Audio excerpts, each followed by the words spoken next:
यहाँ पर mid cap में आपने और कुछ ऐड किया क्या राजेश? आज देखिए 2-3 स्टॉक्स हैं जिन पर काफ़ी इंटरेस्टिंग मूव है, जैसे NMDC है, ये करीब 5% ऊपर इस समय ट्रेड कर रहा है। और स्टॉक्स में ऑयल इंडिया है जो कि करीब 3% ऊपर है। MRPL और एक काउंटर है जहाँ पर अच्छा मूव देखने को मिला है। आपने इसमें से कोई स्टॉक ऐड किया है क्या? देखिए हमारा जो इस पैक में मुझे लगता है NMDC is one counter which is actually out perform the market. अगर आप देखो ओवरऑल स्ट्रक्चर बहुत अच्छा है, 122 के आसपास भी अच्छा है, एक्यूमुलेट करना चाहिए, लेकिन स्टॉप लॉस रहेगा रफली 114-115 का। इसका पोजिशनल जो टारगेट है दैट इज़ 150 प्लस। जैसे मैंने कहा मिड कैप्स की बात हो रही थी, उसमें से 2 काउंटर्स मैंने पिक किए। एक तो वोल्टास मुझे भाव पे अच्छा लगता है, 305 करंट मार्केट प्राइस है। मुझे लगता है अगर यहाँ पे बाय ऑन डिप करे तो बेटर रहेगा। 290 के आसपास का स्टॉप लॉस और 340 का टारगेट रहेगा। और अगर टायर सेक्टर जो हम बात करते हैं, जो आउट परफॉर्म कर रहे हैं पिछले 6 महीने से, उसमें C8 ने परफॉर्म किया। मुझे लगता है अपोलो टायर्स की अभी बारी है। अपोलो टायर्स हम लोग रेकमेंड कर रहे हैं। Current market price is 185, so definitely one can look at Apollo tyre. Stop loss रहेगा 175 के आसपास, और इसका जो टेक्निकल पुल बैक है दैट विल बी 200 प्लस। जी, तो ये अपोलो टायर्स पर व्यू था राजेश का, जहां पर 200 तक के टारगेट एक्सपेक्ट कर रहे हैं। लेकिन आज के सेशन में FMCG, ऑटो, बैंक्स यहां पर बढ़त देखी गई है। अब अगला जो इवेंट है मार्केट के लिहाज से जो कि काफ़ी इंपॉर्टेंट है वो है RBI पॉलिसी। 7 दिसंबर को RBI की पॉलिसी आएगी, लेकिन प्रोजेक्शंस क्या हैं, पोल क्या कह रहा है, ये जान लेते हैं। मनीष मौजूद है हमारे साथ। बताइए मनीष। धन्यवाद दीपाली। निश्चित रूप से इस पॉलिसी पर सबकी नज़र होगी, क्योंकि सबसे बड़ी बात है कि ये पॉलिसी जो है नोटबंदी के बाद आ रही है। तो कहीं ना कहीं उर्जित पटेल साहब क्या बयान देते हैं, किस तरह की बातें रखते हैं, उस पर सबकी नज़र होगी। लेकिन जितने बिजनेस के पोल किए गए, जो बैंकर्स इकोनॉमिस्ट से बात करने पर जो पोल बनाया गया, उसमें ये पूरी तरह संभावना दिख रही है कि 4.5% तक ब्याज दरों में कटौती की जा सकती है। हालांकि MPC जो है रेट तय करेगा कितनी कटौती होनी चाहिए। अभी फिलहाल जो है 6.25% के आसपास का माना जा रहा है कि ये घट के जो है 6% के आसपास हो सकता है। कुछ एक बड़े ट्रिगर है जिसके आधार पर ये तमाम इकोनॉमिस्ट या बैंकर्स मानते हैं कि ब्याज दरों में कटौती देखने को मिल सकती है।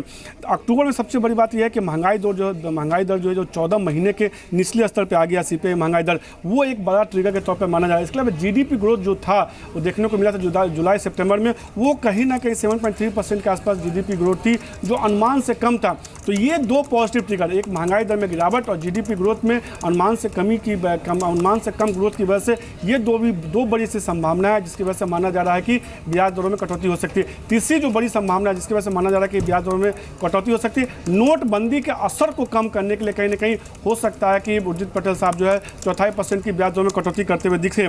तो जो जी बिजनेस का पोल आता है उसमें करीब 60% लोगों की राय ये है कि ब्याज दरों में करीब 4.5% के आसपास की कटौती हो सकती है, जबकि 15% लोगों की राय ये है कि 50% तक की भी जो है 0.5% के आसपास भी जो है ब्याज दरों में कटौती की जा सकती है। जबकि नो चेंज की बात करें तो करीब 25% लोगों की राय है कि कोई बदलाव नहीं होगा। तो कहीं ना कहीं 60% लोग ये मानते हैं कि 4.5% तक ब्याज दरों में कटौती की जा सकती है। अब अलग अलग बैंकों से हमने बात की कि उनकी क्या राय है।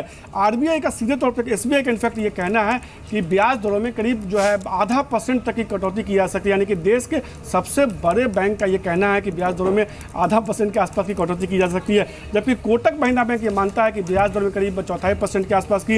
Axis bank, IDFC bank, DCB bank देखिए, एडवाइस बैंक देखिए, इन सब का मानना है कि ब्याज दरों में 4.5% के आसपास की कटौती हो सकती है। तो कमोबेश इस बात की पूरी संभावना है कि 4.5% के आसपास की कटौती हो। हालांकि दीपाली, पिछले दिनों कुछ जानकारों ने ये कहा था कि हो सकता है उर्जित पटेल सरप्राइज करे, कुछ कटौती भी ना करे। जी बिल्कुल।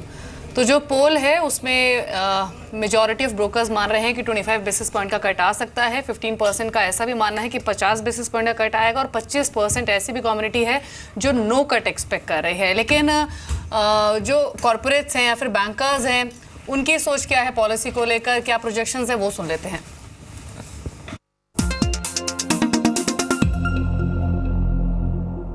जी, हमारे बैंक एनालिस्ट का मानना है कि 25 basis point reduction repo rate में हो सकती है।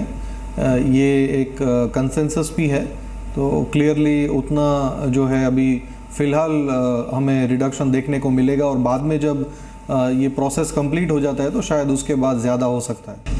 Rest of financial maybe 25 basis point, because no, we are dependent on so many things. What Madam Janet Yellen says across the Atlantic, what happens in Euro area, what Japan does. One more rate cut is possible. We can't say with the same degree of certainty that I said a month ago that there would be a rate cut, but there is still a possibility of a 0.25% cut in rates. Inflation is under control. I see nothing today which would make me believe that inflation is going to go up. So inflation will continue to remain under check, and that, to my mind, will continue to give RBI the freedom or the ability to cut the rates in the course of time. Inflation की तरफ देखें, चाहे monetary policy rates की तरफ देखें और deposit rates की तरफ देखें, बिल्कुल रेट्स यहाँ से कम होने की संभावना है।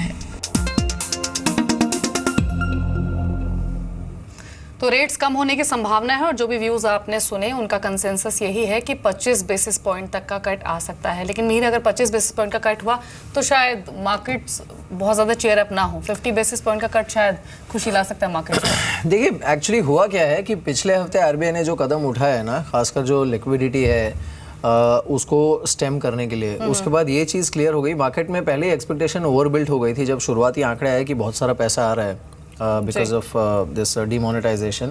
तो मार्केट हैड स्टार्टेड बिलीविंग कि 50 बेसिस पॉइंट हो सकता है, आरबीआई डिलीवर करेगा 50 बेसिस पॉइंट। लेकिन आरबीआई ने जो कॉशियस नोट दिया है ना, उससे अब वो एक्सपेक्टेशन आधी निकल गई है, आधी अभी भी है। So I think what will matter is कि फॉरवर्ड लुकिंग स्टेटमेंट आरबीआई की तरफ से क्या आता है। अगर वो उम्मीद बनती है कि बाकी बचे साल में, यानी लास्ट क्वार्टर में इस फाइनेंशियल ईयर के, they are still willing to review the rates up to 50 basis point, that is something जो मार्केट को यहाँ से अच्छा एक्सपर्ट दे सकता है। बिल्कुल, और ये भी बातचीत हो रही थी पहले कि सीआरआर के साथ शायद कोई छेड़छाड़ हो सकती है, लेकिन अभी जो रिसेंटली मेजर्स उठाए गए हैं उसके बाद जो कमेंट्री आएगी, जो स्टांस होगा, वो डेफिनेटली इंपॉर्टेंट रहेगा मार्केट्स की फॉरवर्ड डायरेक्शन के लिए। लेकिन अभी के लिए मार्केट्स दिन के ऊपरी स्तरों पर ट्रेड कर रहे हैं और एक अच्छा पार्टिसिपेशन हमने ऑटो और बैंकिंग स्टॉक्स की ओर से आते हुए देखा है। गौरव, आप कुछ ट्रेड्स बैंक में भी ले रहे हैं अगले 2-3 सेशंस के लिहाज से, कीपिंग इन माइंड कि 2 दिन बाद आरबीआई पॉलिसी है, उससे ठीक पहले कोई बैंकिंग स्टॉक पर बेट कर रहे हैं आप अभी? पहले अगर बैंक निफ्टी की अगर बात कीजिए तो यहाँ से अगर 50-60 पॉइंट्स का थोड़ा डिप अगर आता है, जो मुझे लगता है पॉसिबिलिटी है आजकल में, तो अगर आता है तो मेरे सबसे 8,180 के स्टॉपर से आप बाय कर सकते हैं। ऊपर में आपको 18,550, 18,600 के लेवल्स देखने मिल सकते हैं। और रही बात बैंकिंग स्टॉक की, तो मुझे प्राइवेट सेक्टर में एक HDFC बैंक अच्छा लग रहा है। यहाँ पे अगर आप देखिए तो बार बार ये स्टॉक 1170, 1180 से उछाल मार रहा है। यहाँ पे थोड़े बहुत पोजीशंस बनना शुरू हो चुके हैं, तो डाउन से थोड़ी लिमिटेड लगती है मुझे। और ऊपर में आपको एक बार ये 1230, 1240 के लेवल्स एक बार आपको दिखा सकते हैं। और रही बात अगर PSU बैंक्स की हो तो मैं मिड कैप के साथ जाना चाहूँगा, जहाँ पे इधर I will by bank of India, जहाँ पे 114, 115 के स्टॉप लॉस से बाय करूँगा मैं, 1-2 रुपये का स्टॉप लॉस। ऊपर में 122 तक के लेवल्स आपको देखने मिल सकते हैं। जी, mid cap small cap space है जहां पर आज विद वॉल्यूम्स बाइंग देखी गई है। उसमें से कुछ स्टॉक्स देख लेते हैं। तो पद्मजी पेपर स्मॉल कैप कैटेगरी का स्टॉक है, लेकिन 12% ऊपर ट्रेड कर रहा है विद वॉल्यूम्स। एरीज एग्रो की अभी बातचीत हुई थी। एक वीजा स्टील सुबह से स्ट्रॉन्ग है, वो स्ट्रेंथ अभी भी बनी हुई है, 12% ऊपर ही ट्रेड कर रहा है 19 के लेवल्स पर। छोटे IT स्टॉक्स में हमने कंसिस्टेंट बायर्स का इंटरेस्ट देखा है। टेक सॉल्यूशंस जो कि आज 11% ऊपर है, वो भी स्ट्रॉन्ग वॉल्यूम्स के साथ 138 के लेवल्स पर है। अब टेक सॉल्यूशंस की बात हुई है तो डेटा मैट्रिक्स, एक्सिकेट्स, इंजीनियरिंग, इन स्टॉक्स को भी देख लेते हैं, जहां पर पिछले पूरे हफ्ते हमने बाइंग देखी। डाटा मैट्रिक्स करीब 0.5% ऊपर 8865 के लेवल्स पर ट्रेड कर रहा है। कुछ और मूवर्स में एक आप देख सकते हैं JMT ऑटो 11% का मूव है, लेवल है 243 का। और एक वैंकीज यहाँ भी 8.5% की मजबूती दिख रही है और स्टॉक ट्रेड कर रहा है 495 के लेवल्स पर। कुछ चुनिंदा केमिकल स्पेस के भी शेयर्स है जो कि चल रहे हैं, उनमें एक चैम्फे बेलकलीज है, वॉल्यूम्स ठीक ठाक हैं, स्टॉक 7.25% ऊपर ट्रेड कर रहा है। साथ ही आज के सेशन के कुछ और परफॉर्मेंस को देखें तो कोल्टे पाटिल, यहाँ पर ऑर्डर इनफ्लो की खबर थी और अच्छे अर्निंग्स भी थे। स्टॉक अभी भी अपनी मजबूती को होल्ड करते हुए एक CNC कंस्ट्रक्शन में भी अच्छी बैंक देखी जा रही है। ये बैंकीज पर आपका व्यू क्या है राजेश, जहाँ पर हमने आज अच्छे वॉल्यूम्स के साथ बैंक देखे, और एक कोल्टे पाटिल, यहाँ पर दोनों ही शेयर्स में नेक्स्ट टारगेट्स क्या हो सकते हैं? देखिए, कोल्टे पाटिल में मुझे लगता है कि जो टेक्निकल पुलबैक है वो रफली मैं देखता हूँ 120, 122 तक आना चाहिए। ओवरऑल अगर आप देखो तो डेफिनेटली इसमें बहुत अच्छे वॉल्यूम है, तो इसमें एक फ्रेश लॉन्ग यानी फ्रेश इंटरेस्ट मुझे लगता है जनरेट हुआ है, तो डेफिनेटली ये मोमेंटम आगे चलना चाहिए। सो स्टॉप लॉस रखिए रफली 100 रुपीज़ के आसपास।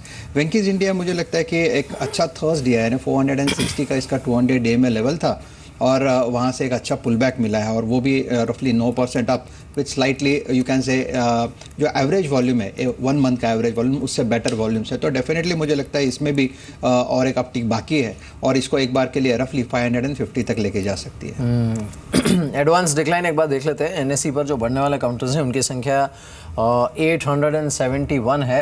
नुकसान वाले काउंटर्स की संख्या 632 के आसपास देखने को मिल रही है।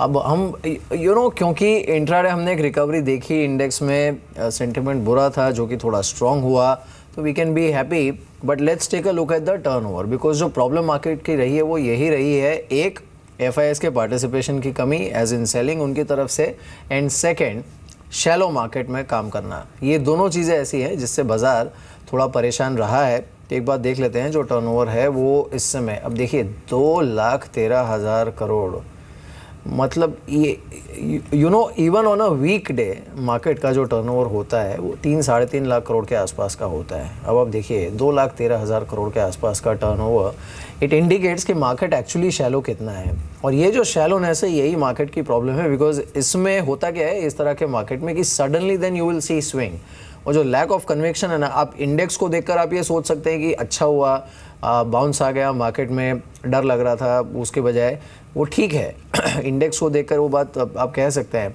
But just look at the base of the market. ये धीरे धीरे इतना नैरो हो चुका है, 2-2.5 लाख करोड़ का कारोबार उसमें, एंड गौरव यही मार्केट की प्रॉब्लम भी रही है, दिस शैलोनेस। जी बिल्कुल, एक जो आपने कहा उसका अगर आप देखेंगे इम्पैक्ट, जब भी निफ्टी ऊपर था, आज भी देखिए निफ्टी ने 55 पॉइंट्स का अपसाइड दिखाई थी, अब फिर 25 पॉइंट पे रह गया, तो ऊपर में उसको थोड़ा बहुत प्रेशर भी आ रहा है। जब तक आपको नीचे से एक स्ट्रॉन्ग बाई इमर्ज नहीं होगी, मैं से भी ये नहीं कहूँगा एक या दो सेक्टर में, आपको अगर अक्रॉस द बोर्ड या एटलीस्ट 70-80% ऑफ द सेक्टर्स में अगर आपको बाइंग नहीं दिख रही है, लॉन्ग्स बनते नहीं दिख रहे हैं, तो आपको ऊपरी लेवल्स पे थोड़ा बहुत प्रेशर को देखने मिलेगा ही मिलेगा, क्योंकि अभी लोगों को बहुत ईजी लग रहा है ऊपर के लेवल से शॉर्ट करना, काफ़ी कंफर्टेबल हो गए हैं ऊपरी लेवल्स पे शॉर्ट करने के, अगर देखा जाए तो वो ये थोड़ा निफ्टी प्रेशर में रहेगा ही रहेगा। लेकिन यस, ये बात भी है, बैंक निफ्टी सबसे इम्पोर्टेंट सेक्टर रहेगा। जब तक बैंक निफ्टी 18,200 के ऊपर है, मुझे लगता है ऑल इज नॉट लॉस्ट। जी राजेश, अभी कोई ट्रेड्स ऐसे समझ में आ रहे हैं जो आप कल के लिए रेकमेंड किए आपने अपने क्लाइंट्स को? देखिए, इसमें से जो 3 रिकमेंडेशन मैं यहाँ पे देना चाहूँगा। एक कमिंस इंडिया मुझे लगता है एक अच्छे लेवल पे है, one should go long in Cummins with a stop loss of 750 to target रहेगा 802 का। भारतीय एयरटेल मुझे करंट मार्केट प्राइस पे अच्छा लगता है, मुझे लगता है इससे टेक्निकल पुल बैक, एक रिलीफ रैली आ रही है, और इनफैक्ट ब्रेकआउट भी दिया है 320-322 के ऊपर, तो one can go long with a stop loss of 315, target रहेगा 340 का। And last but not the list, bank जो PSU बैंकिंग है उसमें OBC मुझे अच्छा लगता है करंट मार्केट प्राइस से, with a stop loss of 114, target रहेगा 126। जी, कुछ और स्टॉक्स जो कि परफॉर्म कर रहे हैं उसमें एशियन पेंट्स में अब जो गेन्स हैं वो और स्ट्रेच हुए हैं, स्टॉक 0.4% ऊपर अभी आ चुका है। महिंद्रा एंड महिंद्रा अभी भी अपनी स्ट्रेंथ को होल्ड करते हुए 3% से ज़्यादा के गेन्स दिखा रहा है। एक बार अदानी समूह को देख लेते हैं। सुबह अच्छी शुरुआत हुई थी इस पूरे ही स्पेस की, क्या अभी क्या रिफ्लेक्शन है? Adani power, Adani transmission, Adani enterprises 1.5% ऊपर अदानी एंटरप्राइजेस है, अदानी पोर्ट्स में 0.1% की मजबूती है। अदानी पावर सबसे ज्यादा बढ़ने वाला शेयर है, जहां पर अभी भी हम 4% से ज्यादा के गेंस देख रहे हैं। गौरव, ये अदानी पावर पर आपके कमेंट्स क्या हैं? जो आज हमने वाइब्रेंसी देखी है स्टॉक में, वो वाइब्रेंसी पिछले हफ्ते भी नजर आई थी, स्टॉक 30 पर आ चुका है, अभी क्या व्यू है आपका अदानी पावर पर? देखिए, इसमें ऑलरेडी मोमेंटम काफ़ी आ चुका है, यहाँ पे एकदम रेजिस्टेंस के आसपास से ट्रेड कर रहा है, उसमें पोजीशंस भी ऑलरेडी बन चुकी है, प्राइस एक्शन भी ऑलरेडी आ चुका है, तो मुझे लगता है stock is now right for profit booking. तो यहाँ पे एक बार का किसी के पास अगर पोजीशंस है तो एक बार अगर आप निकाल देंगे तो बेहतर होगा।